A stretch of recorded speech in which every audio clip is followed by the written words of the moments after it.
December 1944, the outskirts of a frozen Belgian village. The sky is heavy with smoke and snow, the kind that blurs friend and foe alike. From a ridge above the trees, a line of American trucks sits motionless. Engines idling low, their frames trembling under the weight of metal racks stacked with rockets. Before we begin, tell us in the comments where you are watching from. And don't forget to like, subscribe, and turn on notifications to never miss the next story. A sharp whistle cuts through the cold. Moments later, the night ignites. Dozens of fire trails scream into the air, roaring like an oncoming storm. The ground shakes. The air itself seems to burn. Down below, German infantry throw themselves into the mud as a wall of explosions rolls across their lines. They had faced American tanks before. They had survived air raids and artillery shells. But this was something else. It came without warning, without pattern, without mercy. When the smoke lifted, only silence remained, and the Germans whispered among themselves, "What kind of weapon was that?" Little did they know. Those terrifying barrages were not from tanks or planes, but from ordinary American trucks. By 1943, the Allies were fighting a new kind of war, one that demanded speed, mobility, and firepower unlike anything seen before. Gone were the static trenches of 1918. Now, the battlefield was vast and fluid, stretching across continents and oceans. The United States, still relatively new to large-scale mechanized warfare, faced a question that defined its strategy. How could it project overwhelming firepower quickly without relying on heavy, immobile artillery? In Europe and North Africa, traditional artillery had proven devastating, but also painfully slow. Each gun required trucks to tow it, crews to set it up, and time to calibrate every shot. By the time the first rounds landed, the enemy had often already moved. American commanders needed a solution that could keep pace with fast-moving infantry and armor, yet deliver the kind of saturation bombardment that could shatter enemy positions in seconds. Meanwhile, reports from the Eastern Front revealed something extraordinary. The Soviets had unleashed their Katyusha rocket launchers, racks of unguided rockets mounted on simple trucks. Crude but effective, they could launch dozens of rockets in less than a minute, saturating wide areas with explosive devastation. To German soldiers, these weapons were terrifying, earning them the name Stalin's organs for the screaming sound they made. The effect was not just physical, it was psychological. American observers took notice. The U.S. Army, ever adaptive, saw potential in the idea. What if ordinary American trucks could be turned into fast, mobile rocket batteries? It was simple in concept, devastating in execution. By late 1942, the Ordnance Department began experimenting with mounting 4.5-inch rockets on the backs of standard cargo trucks. These were not high-precision weapons. They were cheap, unguided, and wildly inaccurate. But that didn't matter, because accuracy wasn't the goal. The objective was to unleash volume, to drown enemy defenses in a storm of explosives before an assault. In military depots across the United States, engineers began repurposing the dependable 212-ton GMC Deuce-and-a-Half and other cargo trucks into makeshift rocket platforms. Metal racks were bolted onto flatbeds, each carrying up to 60 or more rockets. The design was modular, simple enough to be built in field workshops and repaired with common parts. This new weapon earned its name, the T34 Calliope, later joined by the T66 and T27 variants. It was not a tank, nor a conventional gun. It was something entirely different, a bridge between mobility and destruction. At first, few believed it would work.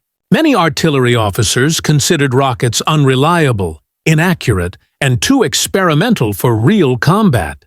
"Leave the toys to the scientists," one skeptical commander was reported to have said. But the battlefield was changing faster than doctrine could keep up. By mid-1944, as the Allies prepared for the invasion of Europe, the need for mobile firepower became urgent. The Normandy landings would demand not only courage, but overwhelming, flexible artillery support. Fixed guns were too slow to deploy on chaotic beaches. Rocket trucks, however, could roll off landing craft and start firing within minutes. When the first American rocket units deployed to France, even their own troops didn't know what to expect.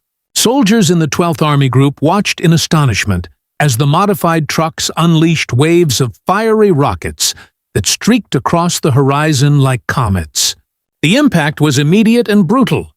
Enemy lines shattered, communications disrupted, and morale broken. The U.S. Army had found its answer. A simple idea, mounting rockets on trucks, had become a force multiplier. It wasn't elegant, it wasn't precise, but it worked. And soon, word began spreading across the German front lines. The Americans have a new weapon. The truth was far simpler, and far more ingenious. The trucks that once carried rations and ammunition were now carrying the power to erase entire grid. Squares of enemy fortifications, a weapon born from improvisation, was about to change the rhythm of war. By the summer of 1944, the American push across Western Europe was in full motion.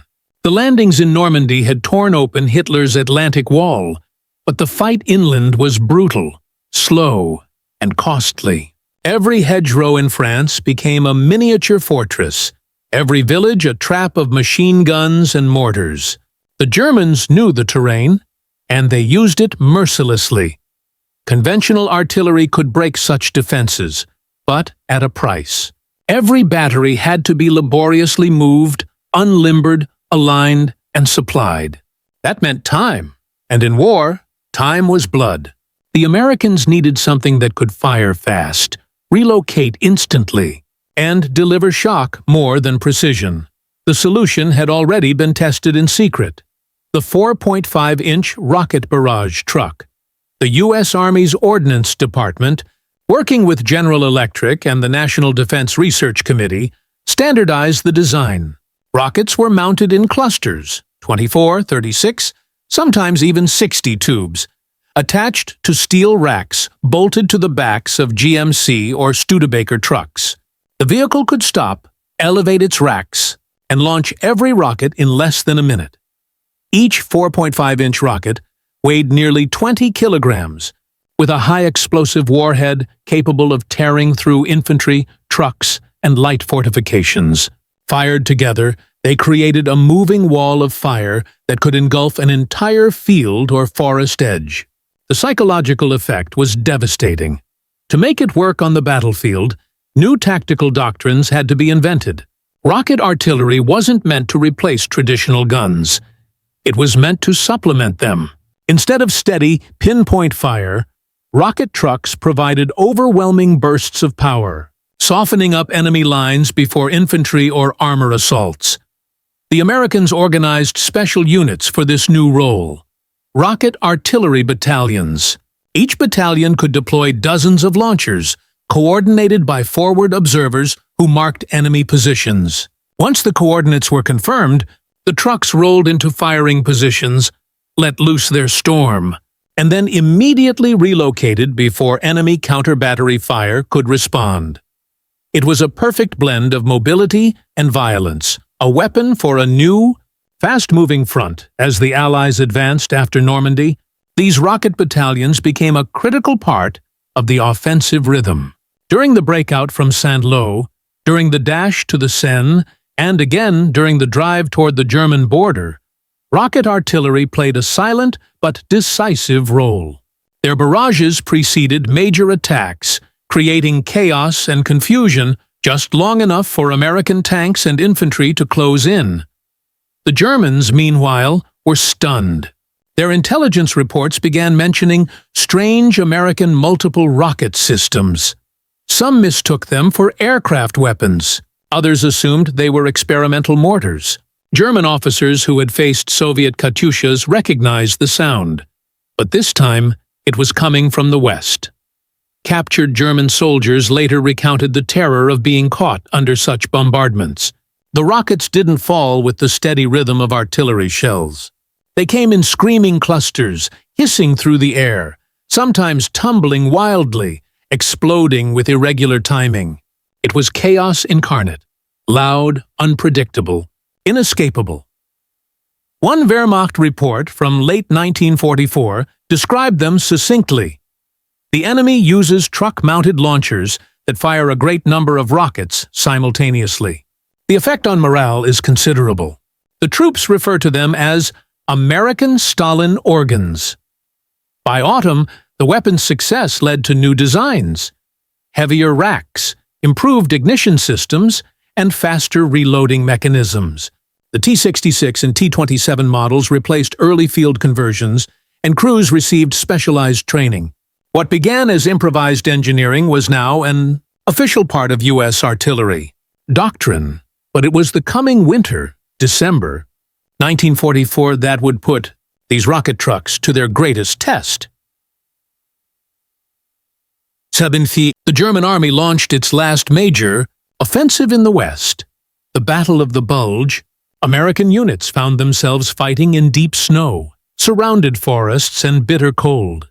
Conventional artillery struggled to move through icy terrain, and supply lines strained under freezing conditions.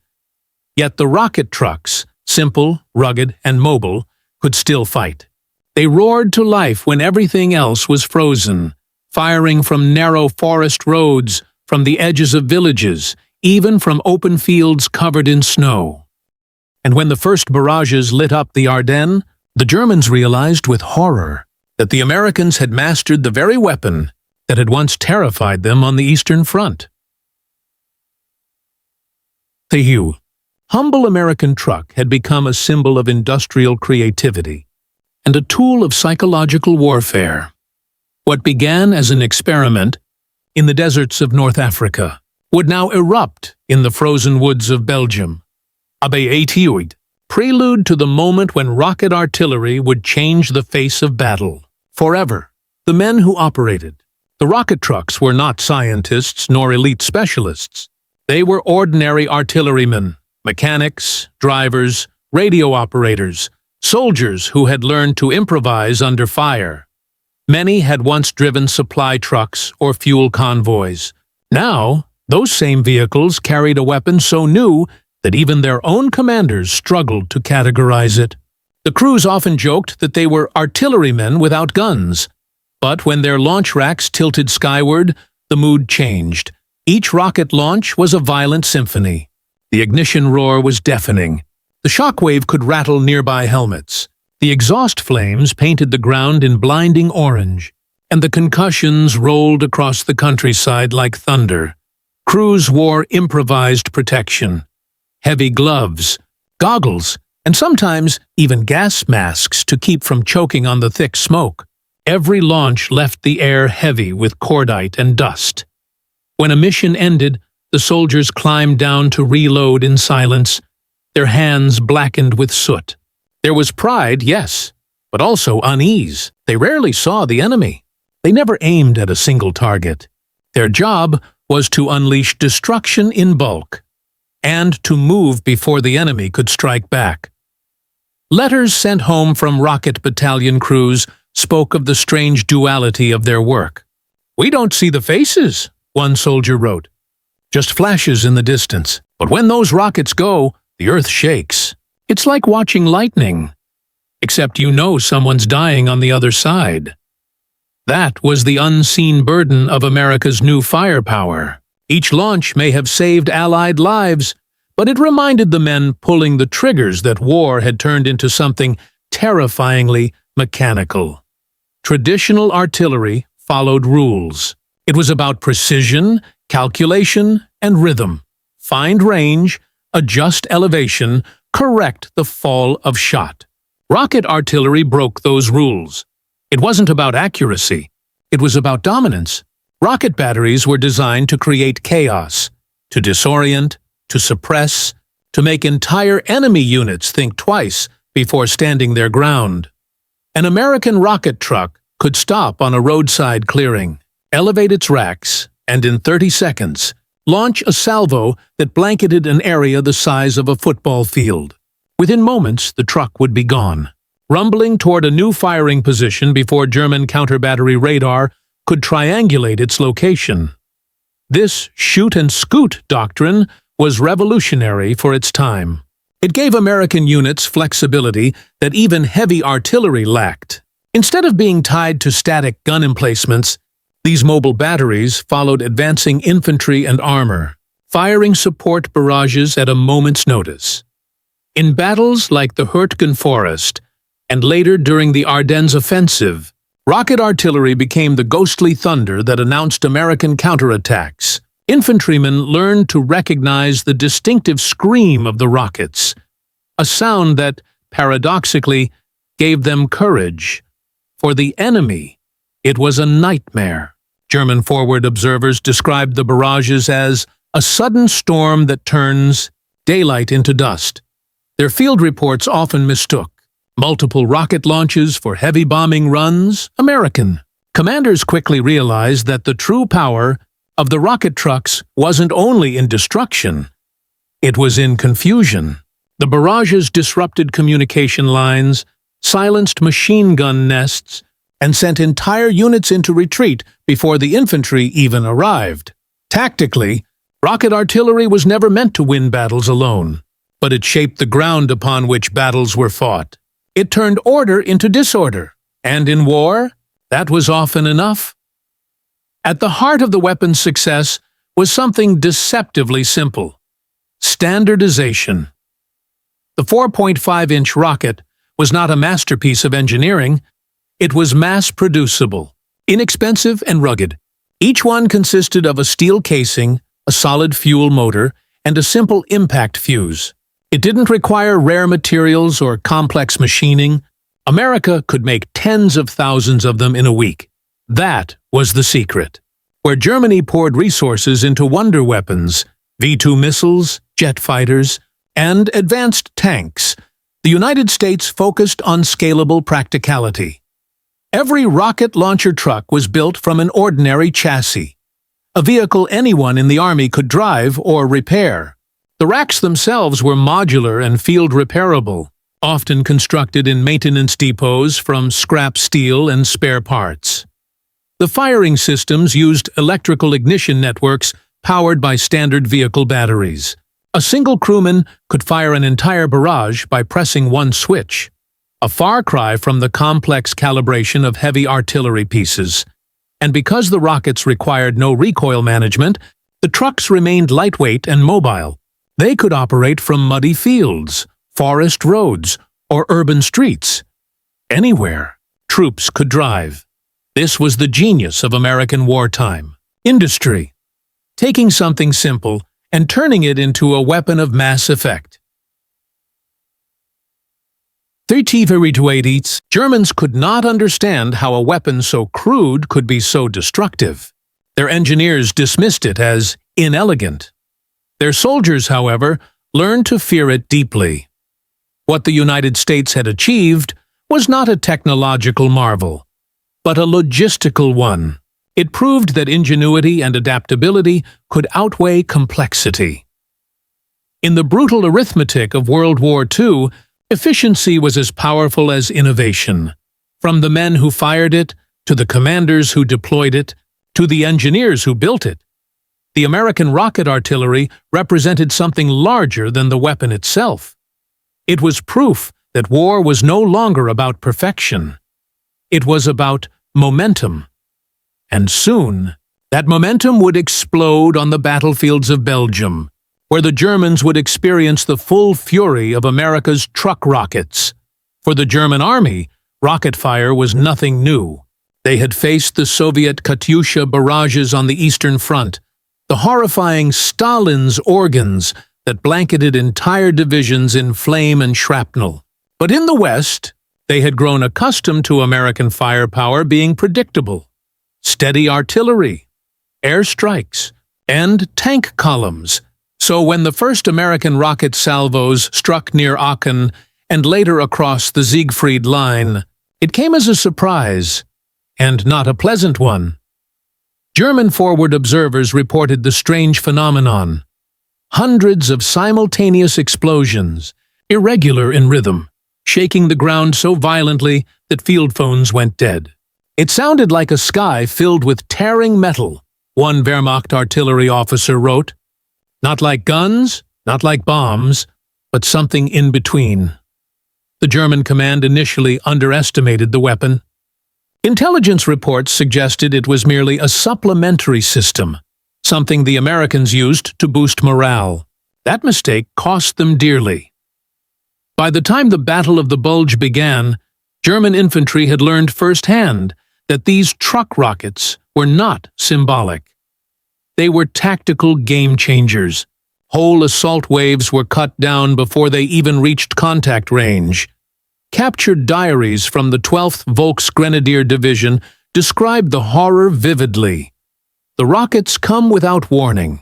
You hear a hiss, then the forest disappears. We hide in foxholes, but the ground itself shakes. Men come out deaf and bleeding from the ears.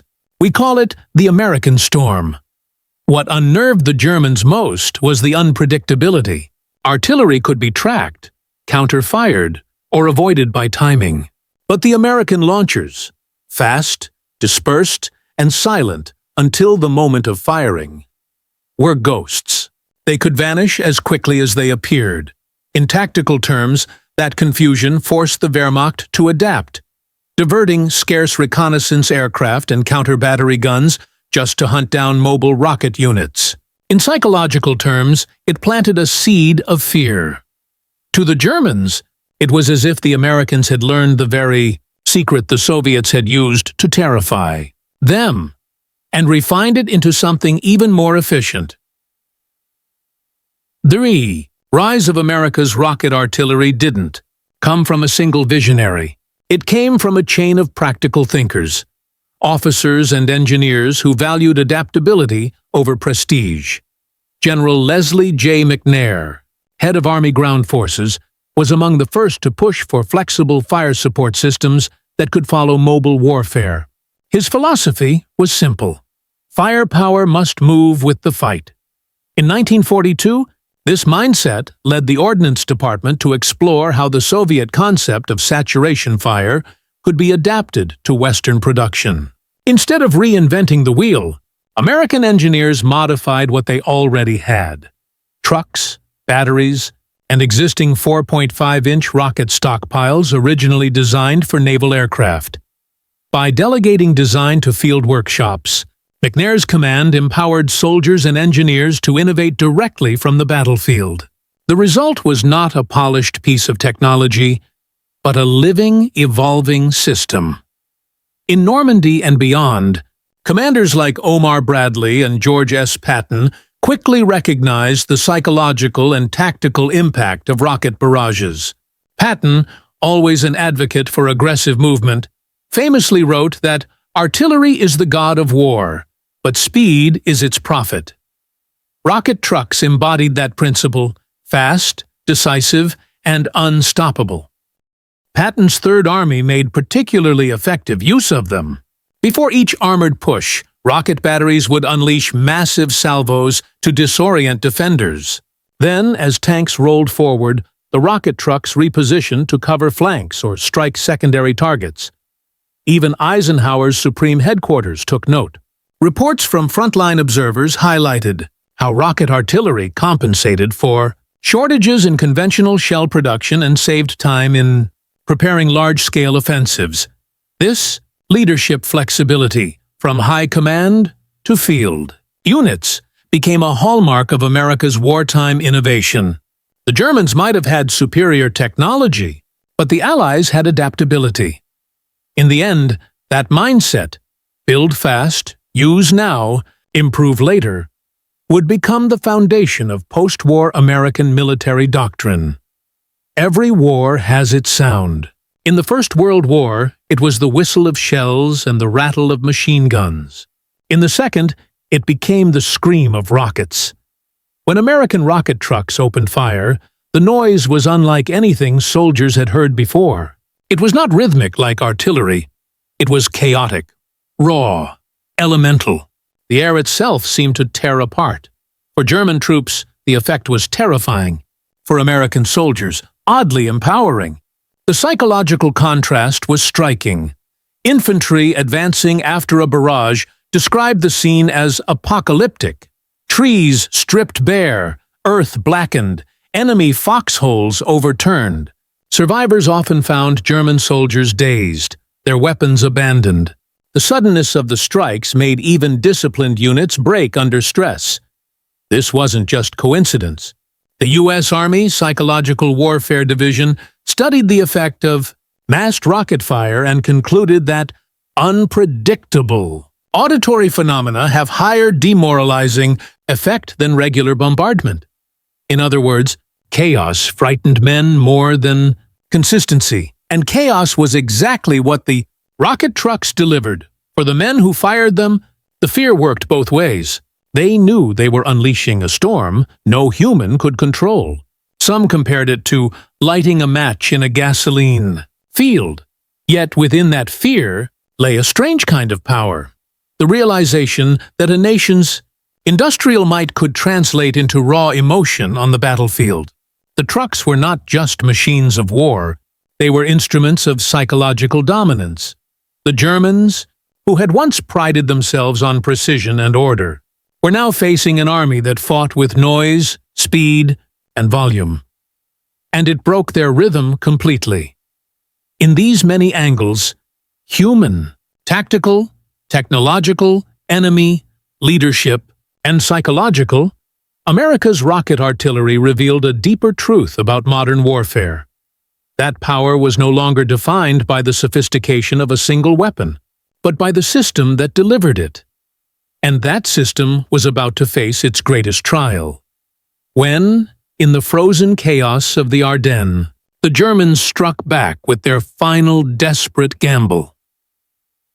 December 16, 1944, Ardennes Forest, Belgium. The trees were heavy with snow, the air thick with fog and fear. At dawn, the German army launched its final great counteroffensive of the war. Unternehmen Wacht am Rhein, the Battle of the Bulge. It came like a thunderclap. Hundreds of German tanks and thousands of infantrymen surged through the mist-shrouded forests, smashing into thin American lines held mostly by inexperienced or exhausted troops. Communications collapsed. The front bent and buckled. To many in the U.S. ranks, it looked like history repeating itself. A German breakthrough, deep snow, desperate defense. But unlike 1940, this time the Allies had something new. They had rocket artillery. At first, there was chaos. American positions near Bastogne, St. Vith, and Elsenborn were overrun or cut off. Supply trucks burned on icy roads. But amidst the confusion, rocket battalions, mobile, unarmored, and lightly defended, began setting up in frozen fields and forest clearings. Crews worked frantically, scraping ice from launch racks and checking ignition cables with numb fingers. The 12th Army Group's artillery command ordered them forward, not to retreat. Their mission: buy time. At dawn on December 17th, the first salvos screamed across the snow-covered hills. 60 rockets per truck, hundreds of launchers firing in unison. The night exploded into daylight. From the German perspective, it was madness. Tank crews advancing through the woods suddenly found themselves engulfed in flame and concussion. Columns stalled as trees shattered and shrapnel tore through the snow. Reports from the 2nd Panzer Division described new American rocket projectors saturating entire forest sectors. A forward company of the 26th Volksgrenadier Division was completely annihilated near Krinkelt-Rocherath, its survivors deafened and disoriented. The rockets had no mercy, no pattern. They fell like rain. Behind the barrage, American infantry regrouped. At Elsenborn Ridge, the 2nd and 99th Infantry Divisions dug in, shielded by constant rocket fire that shattered every German attempt to break through. For the first time in the Ardennes, the Germans were the ones pinned down. The coordination was remarkable.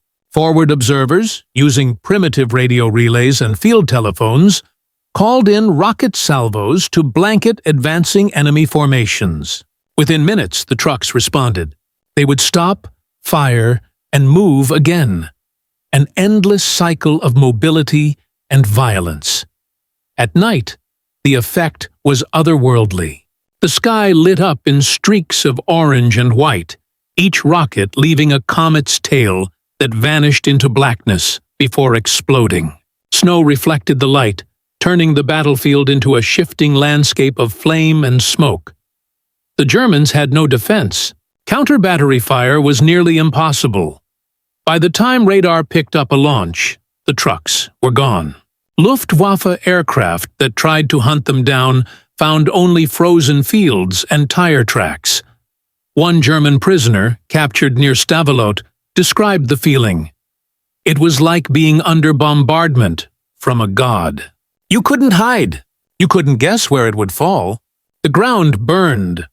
Rocket artillery, for all its technical simplicity, had become an instrument of terror and momentum. It disrupted every German attack plan, buying the Allies precious hours. Hours that saved Bastogne and allowed Patton's Third Army to turn north. By Christmas, the tides had turned. Wherever the Germans pushed, rocket batteries followed the sound of fighting. They moved along frozen roads, their engines groaning under frostbite temperatures. Men slept inside the cabs, wrapped in blankets, waiting for coordinates. Each salvo fired was one more heartbeat of resistance. At Bastogne, surrounded American paratroopers of the 101st Airborne could see distant flashes in the night, the telltale trails of rocket fire lighting up the horizon. For them, it was a sign that they were not alone. General Anthony McAuliffe later wrote that those distant rocket barrages sounded like freedom itself. The German High Command, realizing the growing intensity of American firepower, began referring to the rocket launchers as Nebelwerfer equivalents, the same word they had used for their own multiple rocket systems. But unlike the German versions, America's were everywhere. Even as the Ardennes became a frozen graveyard of tanks and bodies, the rocket trucks kept moving, always mobile, always firing, always vanishing. In January 1945, as the weather cleared and Allied air power returned, the Battle of the Bulge collapsed. German units withdrew in disarray, leaving behind thousands of vehicles and weapons. Among the scattered reports recovered from the German 6th Panzer Army's intelligence files was a single, frustrated note. The Americans have learned our own firestorm and improved it. That was no exaggeration.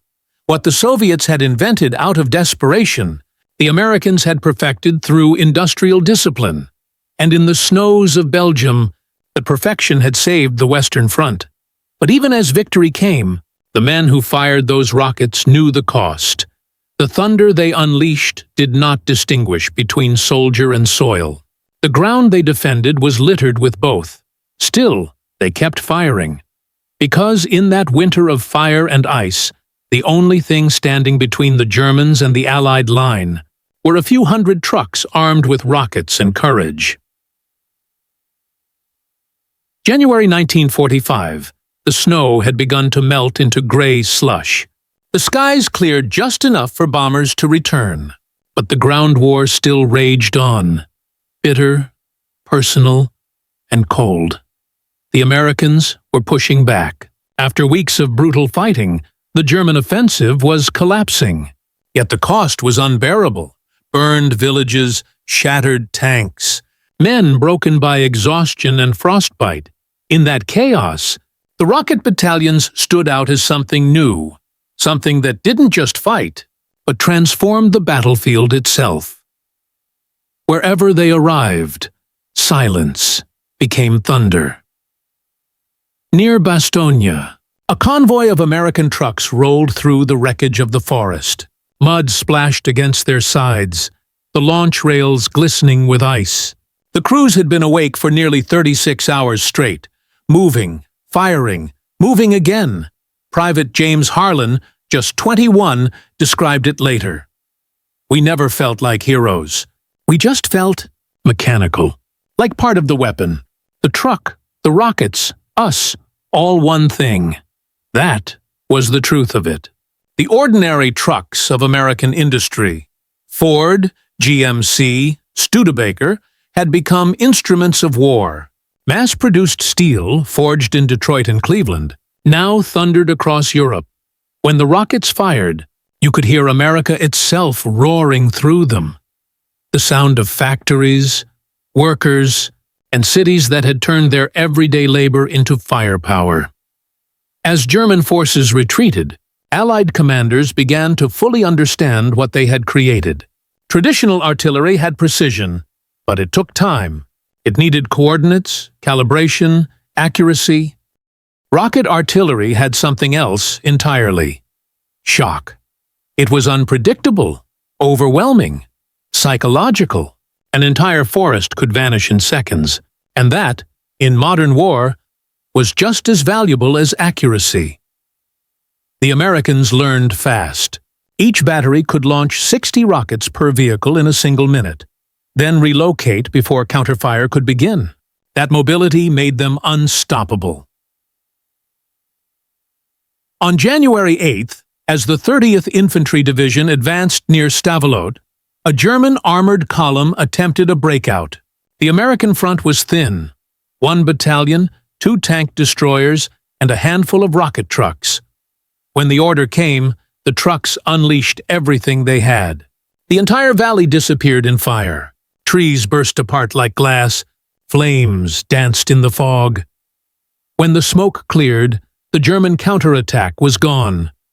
The field observers wrote simply in their report, "No survivors.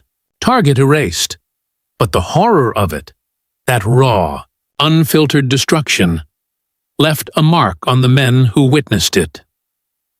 Sergeant William Dalton, a battery leader, recalled, "We could feel the heat on our faces even from a mile away.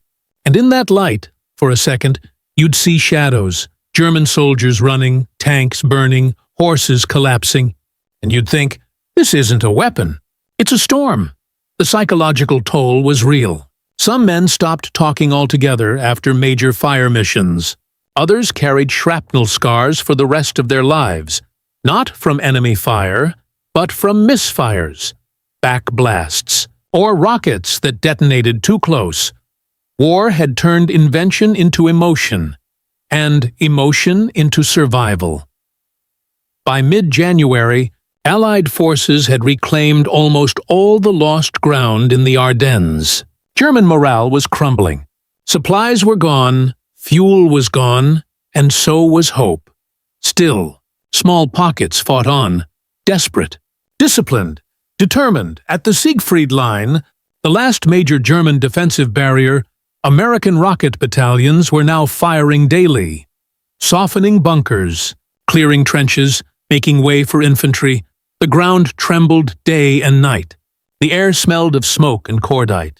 For many German soldiers, it felt like the apocalypse itself had followed them home.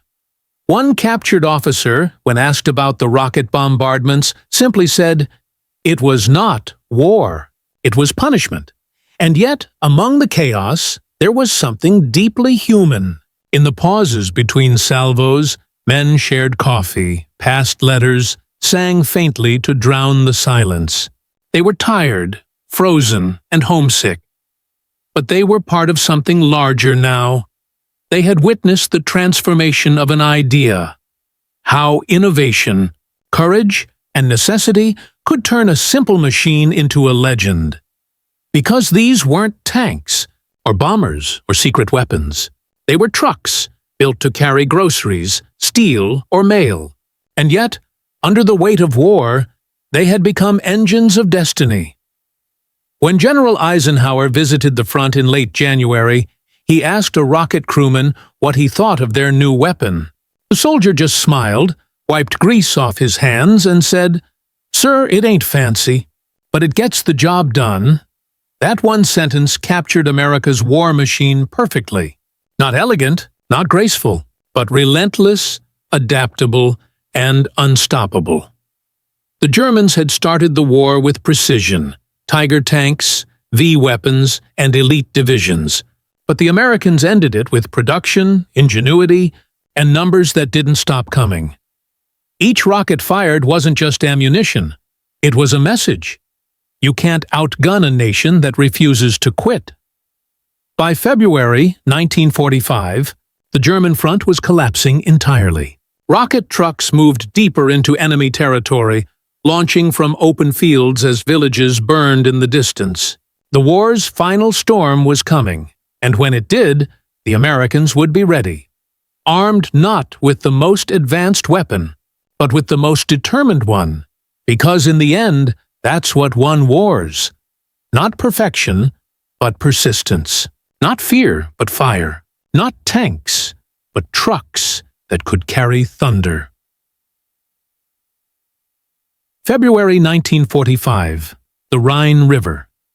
For months, it had been the invisible wall between Hitler's dying empire and the advancing Allies. Now, it echoed with the sound of engines and rockets. American truck columns moved in endless lines, crawling through the mud, crossing makeshift bridges built overnight by engineers. Each truck carried launch racks, ammunition crates, and the smell of oil and victory. The German army, once feared for its precision, was now scattered and hollow. Panzer units ran on fumes. Infantry divisions melted into villages, fighting for ground that no longer mattered. But the rocket trucks, the Calliopes, the T-27s, the xylophones, never stopped.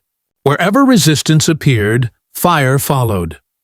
On the east bank of the Rhine, near Remagen, a handful of German defenders tried to hold the line. They had seen it all: Shermans, Thunderbolts, endless artillery. But when the American trucks unleashed their rockets, it was as if the horizon itself had erupted. Eyewitnesses described it like the end of the world. Red streaks crossing the sky, smoke pillars stretching into the clouds, explosions merging into one continuous roar. Within hours, the defenses collapsed. Remagen fell, and the Allies crossed into the heart of Germany. But while commanders celebrated, soldiers knew the truth. Victory came at a price. The rocket artillery had rewritten the rules of war. Its devastation had been total, but so was its toll on the land it touched. Entire villages were turned into ash, forests splintered into matchsticks. Photographs taken afterward showed landscapes stripped bare, as if nature itself had been erased. For many German civilians, the sound of those rockets became a sound they could never forget. And for the Americans who fired them, the memory stayed too. Not of triumph, but of power beyond comprehension. By March 1945, the Allied advance was unstoppable. The rocket battalions moved faster than ever, now supported by trucks carrying spare launch racks and ammunition. At night, their silhouettes glowed orange against the horizon. The sky pulsed with distant lightning, not from weather, but from war. One war correspondent described the scene near Cologne. From miles away, you could see them firing, waves of light, like the earth itself breathing fire. You realized then that this was not just a weapon. It was an industrial heartbeat, America's heartbeat, pounding its way into Europe. And that was the truth. These weapons were not miracles of design or engineering genius. They were the product of a nation that could turn anything into a tool of war. A truck, a rocket, a factory worker's hands. Together, they became history. By April, the war was nearly over. The Third Reich was in ruins, its cities burning, its army retreating from every front. At the edge of the Elbe River, as Soviet and American forces prepared to meet, a rocket battalion stood down for the last time. The men cleaned their trucks, counted their remaining rockets, and waited for orders that would never come. Some laughed quietly, some cried. Most just stared at the horizon, the same one they had set on fire, over and over again. Captain Robert McAllister, commander of the 987th Field Artillery Battalion, wrote in his journal that night, "We built these things to win a war, and now that we've won, I wonder if we'll ever sleep the same again." That entry, later published after the war, captured the essence of what those ordinary trucks had become. They were symbols of American innovation and of the burden that comes with power. The Germans had been shocked, even terrified, by their destructive force. But for the Americans, they were reminders of what it took to fight a global enemy, and what it cost to end such a war. When the final shells fell silent in May 1945, the last rocket trucks rolled back toward the ports. Some were scrapped, others stored, a few converted back into transport vehicles. The war had ended, but their legend had just begun. Because what they represented went beyond weaponry. They represented the moment ordinary became extraordinary, when a simple machine, born from necessity, reshaped the battlefield and the future of warfare itself. And so, as Europe burned out and rebuilt, the echoes of those rockets lingered. In every test field, every future missile program, every modern rocket launcher, there was a trace of those improvised American trucks. They were not perfect, but they worked, and in war, that was enough. May 1945, Germany had fallen silent. The Reichstag lay in ruins, its walls blackened by fire and history. Across Europe, the thunder of artillery was replaced by the low rumble of trucks returning home. Engines coughing, tires worn thin, launch rails still scorched with the memory of war. The men of the U.S. Army's rocket battalions packed their gear, washed soot from their hands, and waited for orders that would send them home. But none of them, not even the generals, yet understood the full significance of what they had built. They had not just fought a war, they had ushered in an age of rockets. Before 1944, the word rocket still belonged to science fiction and experimental laboratories.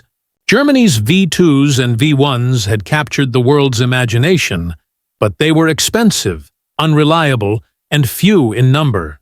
America's truck-mounted rocket launchers, by contrast, were crude, fast, and frighteningly effective. The difference wasn't in sophistication, it was in scale. The United States had proven that you didn't need technological elegance to dominate a battlefield. You needed numbers, logistics, and mobility. And the rocket truck embodied all three. From that realization, a new philosophy was born. In the post-war years, American engineers began refining what they called area saturation weapons, a term born from the raw lessons of the Ardennes. If traditional artillery was a scalpel, these rocket systems were a hammer, and sometimes history favored the hammer. The reports coming out of Europe stunned analysts back in Washington. Field data showed that American rocket artillery, even though less accurate, produced nearly 5 times the suppression effect of conventional 105mm howitzers. Enemy positions subjected to a single rocket barrage often reported total communication, breakdowns for up to half an hour. Morale dropped, counterfire accuracy plummeted. Entire units retreated without direct engagement. It was psychological warfare through industrial rhythm, and in an age that was about to split the atom, that rhythm mattered more than ever.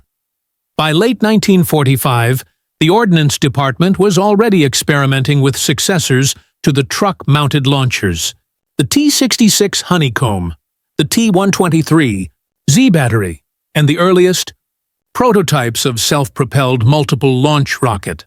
Systems all traced their lineage back to those improvised. Racks bolted onto GMCs and Shermans. In the winter of '44, every future American rocket platform, from the Cold War's Honest John to the modern T.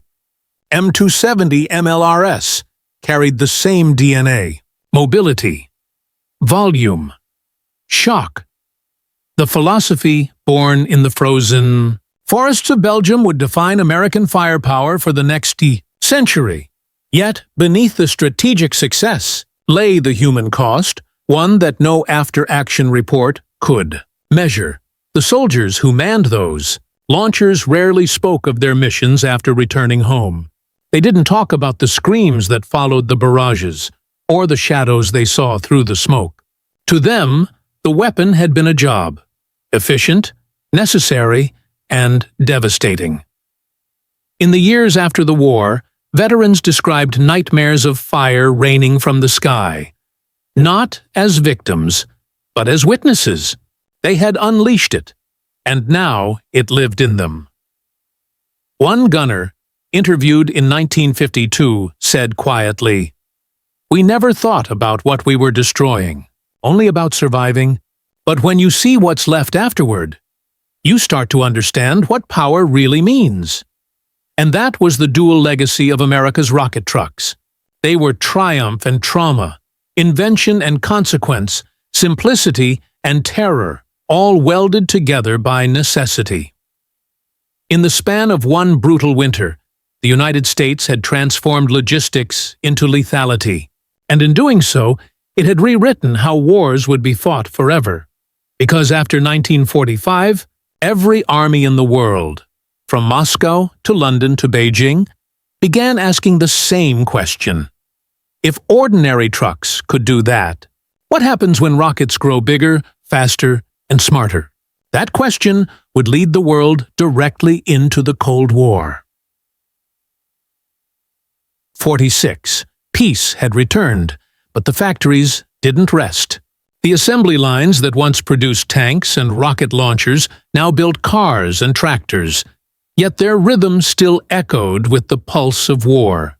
Every American city that had fueled the arsenal of democracy carried invisible scars, the kind measured not in ruins, but in memory. The lessons of the rocket trucks had spread faster than the weapons themselves. In military colleges, instructors used the Ardennes campaign as a case study in industrial improvisation, proof that victory didn't always come from superior design, but from adaptability. That single principle would come to define the U.S. Army for decades. By the early 1950s, the world had entered a new kind of tension. The Cold War had replaced open battle with the threat of annihilation. But even as nuclear weapons dominated headlines, armies still prepared for ground war. And in that preparation, the ghost of the truck-mounted launcher returned. The M31 Honest John, America's first nuclear-capable rocket, drew directly from the concept tested in Europe. It was mounted on a truck, fired from rails, and designed for mobility. It didn't need airfields or heavy artillery emplacements. It could strike anywhere, anytime, from a dirt road or a forest clearing. The idea that had terrified the Germans now terrified the Soviets. In Korea, U.S. forces once again turned to massed rocket fire. The terrain was mountainous, the weather brutal, and the rocket truck, simple and rugged, proved invaluable. When Chinese forces poured across the Yalu River in late 1950, American rocket batteries unleashed curtain barrages that shredded entire hillsides. Soldiers who had fought in Europe instantly recognized the sound. The hiss, the roar, the rolling thunder. It was as if the ghosts of the Ardennes had followed them east. But this time, the weapon had evolved. Larger rockets, better fuses, greater range. The principle, however, remained unchanged.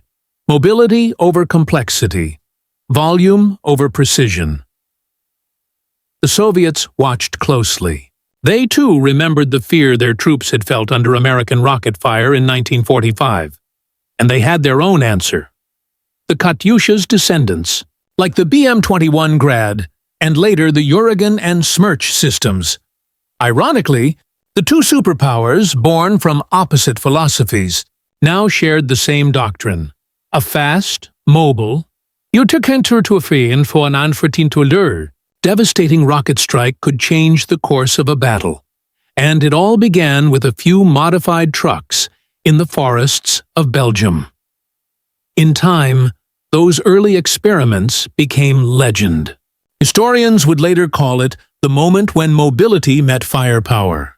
It was the first glimpse of a future battlefield where speed mattered as much as strength, where a weapon didn't have to be perfect, just fast, cheap, and relentless. Even in Vietnam, a generation later, American troops used similar systems, truck-mounted multiple rocket launchers, now guided by radar and radio. Every ripple of flame that rose from a jungle clearing was a faint echo of 1944. But beyond strategy and design, the story of those rocket trucks carried a deeper meaning. One about human ingenuity under pressure. They were born from desperation, not from doctrine. Their engineers were mechanics, their launchers improvised, their ammunition unreliable at first. And yet, they worked, not because they were flawless, but because the people behind them refused to accept defeat. It was a distinctly American lesson. That power doesn't always come from brilliance. Sometimes it comes from persistence. As decades passed, the descendants of those crude launchers evolved into systems like the M270, MLRS, and HIMARS, precision-guided, satellite-linked, capable of striking targets hundreds of kilometers away. But at their core, they were still the same idea. A truck, a launcher, a roar that shakes the earth.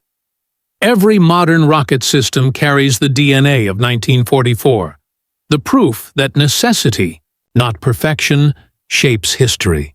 And though the men who once drove those trucks are gone, their legacy thunders on, across deserts, mountains, and oceans, wherever the sound of rockets still rises into the night.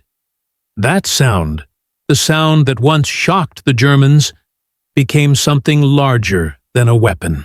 It became a language of deterrence, a reminder to every nation of what industrial resolve could do.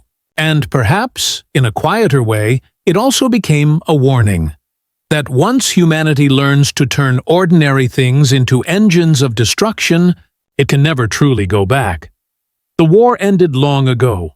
The factories fell silent. The men who once stood beside their rocket trucks have all grown old or passed into memory.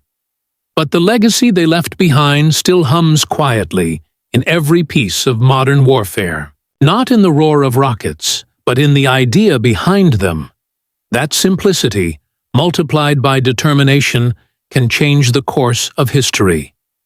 Those trucks were never meant to be symbols. They were never built to carry glory. They were born from shortage, from mud, from urgency. Yet, they became something far greater. A reminder that innovation often begins not in laboratories, but in the field, under pressure, when survival is the only objective. The Germans called them screaming death. The Americans called them Calliopes. But history remembers them as something else entirely. The sound of ingenuity made fire. When the rockets launched, the sky itself became a mirror, reflecting both human brilliance and human fear. Each streak of flame carried not just steel and smoke, but the story of an age that refused to surrender. And perhaps that is the paradox of war. That the same creativity capable of building bridges, curing disease, or lighting cities can also find its greatest expression in destruction. The American rocket truck was never just a weapon. It was a statement that even in chaos, humanity will always find a way to adapt, to survive, to turn the ordinary into the extraordinary. Today, when modern armies fire their precision rockets, guided by satellites, traveling hundreds of miles, they are, in some quiet way, repeating the past. Each launch is a whisper from 1944, from the frozen forests of Belgium, from the men who took trucks meant for work and turned them into thunder. And if you listen closely, beneath the roar of engines and fire, you can still hear that echo, the echo of how America turned ordinary trucks into rocket artillery that shocked the Germans.